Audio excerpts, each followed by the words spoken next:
It's a pretty solid start to season 2, but I do have one bone to pick with these first 2 episodes.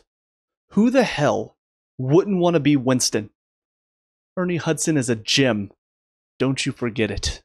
What's up, guys? Mason the Brock Henderson here, and this is Stranger Things Season 2, Episode 1, Mad Max. So beginning Season 2, and this is mostly just build up, setting up the different storylines that we're probably going to see throughout this season, and so far it's fine. I do feel like the first season hooked me a little bit more in the first episode than this did, but let's just get into it. So the first part to talk about is, of course, what this episode is named after, Mad Max. And I'll be perfectly honest, don't really know what to think about her or her seeming brother. It just feels very random. Like, all we really got from, I'm assuming it's her brother. I don't even know if we know his name yet, but we just see him pull up in a loud car and we see all the girls fawning over his ass. That's it. For her, we just see the boys fawning over her. We find out she's the one that broke all the records at the arcade. We see her arguing with her brother, and that's it. So there's really not been much. But on top of that, there's also the fact that we start this episode with somebody else who seems to be an experiment similar to 11. Her number is 8. We see her as a part of a gang that looks like they just pulled off some robbery. And we see them get away from some cops because she uses some of her powers on one of the cops' minds and gets them to all stop. So we start with that.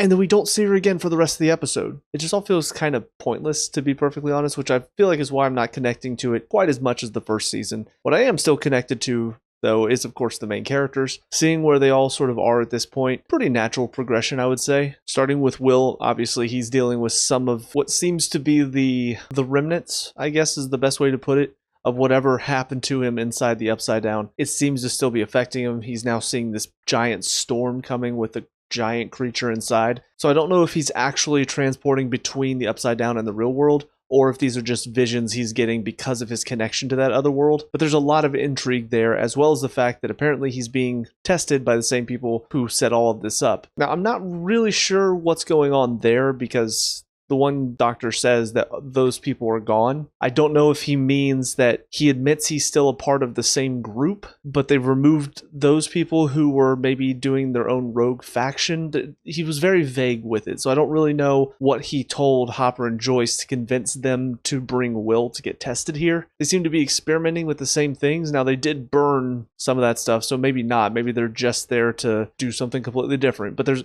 a lot of questions around that I feel like need to get explained a bit more. But that is where a lot of my intrigue lies at the moment, with Will and with whatever's going on with him. Everything else is more so personal. For instance, we see Jonathan and Will kind of bonding as brothers. We see Joyce apparently hooking up with some guy she knew in high school, played by Sean Astin, which was kind of funny. If they don't make a Lord of the Rings joke, I feel like they've missed an opportunity. Maybe they already did and I didn't catch it. But we also see Nancy and Steve going to meet with Barb's parents. Did we see Barb's parents in the first season? Because I thought we saw her mom, and I don't think this is the same woman that we saw before. Maybe I'm wrong. Maybe we only heard her voice. But I will say there is some complexity to this, because we don't know what they've been told about the whole situation that happened in the first season. We don't know, did Hopper tell everybody that, hey, we have to keep our mouths shut about this? Either people won't believe us, or we've been told not to say anything, or else the government's going to come get us. I don't know what all has been said, but it's clear they weren't able to talk about it. And so now Barb's parents are trying to find her, even though they know what happened to her. And it's just this really tough situation. You know, they're selling the house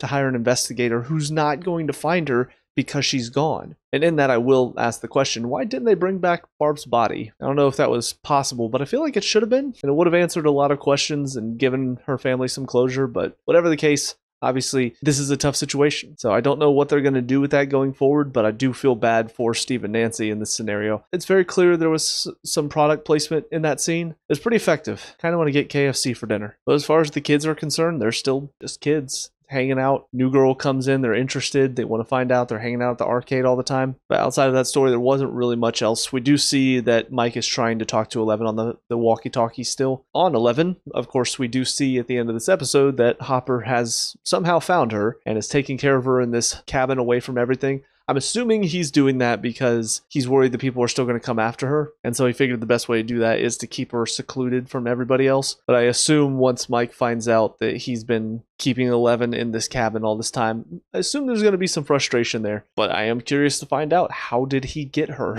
Even though she seemed to be taken to the other world with a Demogorgon or whatever happened, it felt like she was gone, or at the very least in the Upside Down. So I am curious to see what happened there. We did see him putting some Eggos and some cookies in this box at the end of last season, so I don't know if he used that as like bait for a trap and that's how he managed to find her again, but whatever the case, there are a lot of questions. I'm still invested. When I say that it hasn't hooked me like season 1 has, I feel like there was a lot more about that first episode in season 1 that just had me intrigued. For this one, there are still things that have me intrigued, but I don't feel like there are as many. I feel like there are a couple of stories in this episode that don't quite intrigue me as much because it really didn't give me much of it, to be perfectly honest. So maybe the more I see it, the more I will get intrigued by it. But I'm definitely still excited, so hop into the next episode. I'll see you guys there. And now episode 2, Trick or Treat, Freak. So I think I found this season's Lonnie in the form of Billy. Just that one character, I want bad things to happen to him. He seems like a dick. But I will say Max grew on me in this episode. A couple of funny scenes with her. I still don't know how she's connected to everything going on or if she's even going to be, but there were some pretty funny moments.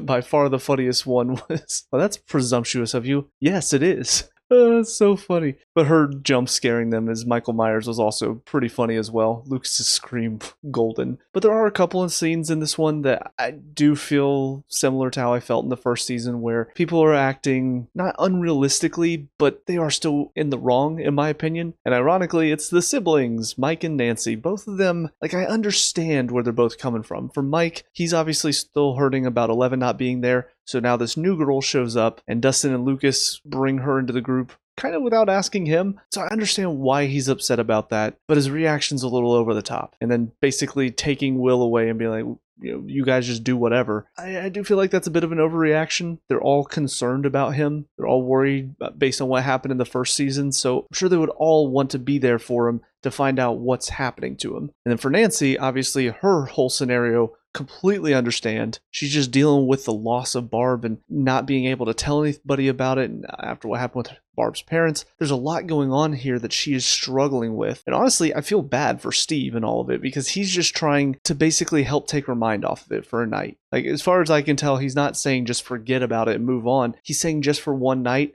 just take your mind off of it because it clearly is eating away at her. And sometimes it does help to sort of step away from the situation for just a little bit, just to give yourself a break. And then she goes overboard with it, kind of blows up on him at the party. So for both of them, it's stuff that makes sense inside the episode. It's not bad writing. It's just character decisions that unfortunately make me like the characters a little less in this episode. But I will say it also did make me feel bad for Jonathan and all of this because you can tell the looks he gives Nancy, he is interested in her, and it does kind of feel like she just sees him as a friend. And I've definitely been there, and like I said in the first season, I don't really see them as a couple. I just don't think they fit together well from what I can see. But I do feel bad for Jonathan in that he is trying to help her, he is trying to be there for her, even though he does have those feelings. And he's not expecting anything more. And I will say that does reflect well on him. So it's just really ironic that in this one episode, Nancy makes some decisions that make me feel bad for both Steve and Jonathan in one fell swoop. So hopefully she sort of wises up and realizes her mistakes. But on top of that, in this one, we do see the doctor that's been helping Will, or helping, I don't really know for sure still. They are definitely a group that is exploring this other world still.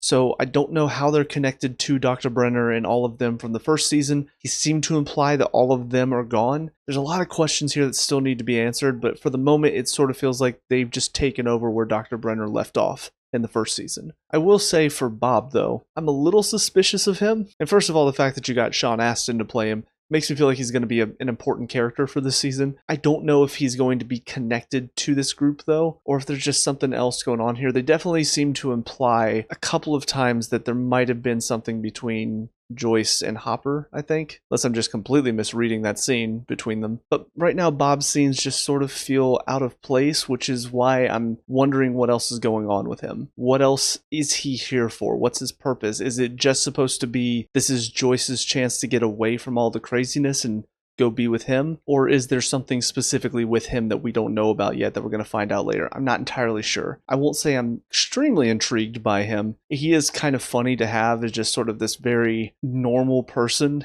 in all of the craziness and all of the strange things happening in the show. He is very normal, which is a funny contrast. But unless they do something with him soon, I do feel like I'm kind of losing interest after just a couple of episodes as far as what his character means. Hopper's story, I do find kind of interesting. I can't tell if he really does think these crops, there's just some natural causes for it, or if he's kind of turning a blind eye to it because he doesn't want this to be a thing. Because it does feel like he's trying to convince Joyce that whatever's going on with Will isn't real. It is all in his head. And as he points out, it's not PTSD, it is flashbacks. But he doesn't seem to want to believe that Will is actually experiencing something that is sort of a remnant of what happened to him in the first season. And so it kind of feels like that bleeds over into this whole set of crops just suddenly goes bad. And when it's one set of crops, okay, you can say there might be some coincidence. But when it's a second set of crops and you know that Will's been experiencing some stuff, I feel like then that should spark something, but it's not until he hears all of the crops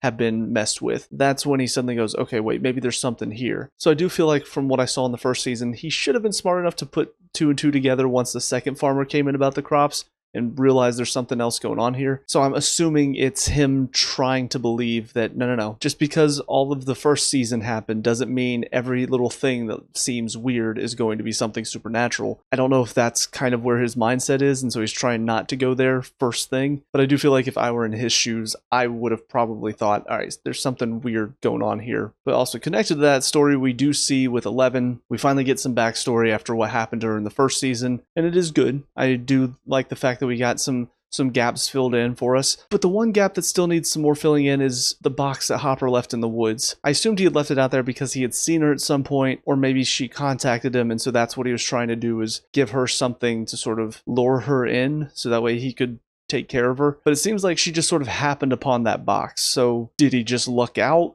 Did he put it out there and hope that she would find it? Like that still needs to be answered for me, because it feels weird that he would just do that when it doesn't seem like he had any sort of hint that she might be out in the woods somewhere. Actually, now I'm thinking about it, maybe the one hunter that found her that she knocked out and took his coat, maybe he went to talk to Hopper, and so that's when he pieced it together. Maybe we'll see that scene later. But yeah, there's still some questions there, but I think it was a pretty solid fill-in of the gaps, at least for now. But most of the intrigue still comes from whatever's going on with Will, whatever this giant shadow he sees with the storm behind it. There's a lot of questions there. I'm excited to see what's going to come from this. Like I said from the first season, it did seem weird to me that something took Will and Barb and seemed to put these slug-like things inside of them. That doesn't seem to be what the Demogorgon was doing. So is this giant creature that Will is seeing, is this related to the Demogorgon? There's a lot of questions about the Upside Down that still need to be answered. And it seems like they're setting up that we are going to get some answers about that. So we'll see if that's what they do, but I'm looking forward to it. Pretty solid first 2 episodes. Again, not quite as strong as the beginning of the first season, but that's kind of to be expected. Most of the time, the first season does tend to start very well, at least the first season of a good show, because they do need that quick hook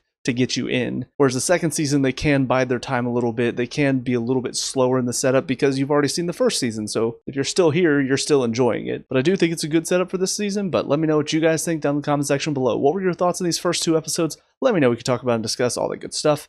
Leave a like and subscribe for future Stranger Things reviews. Also check out the channel. We have a lot of other reviews on here, so check those out if you have time. But until next time, I hope you guys have a great day. And I'll talk to y'all later. Peace out.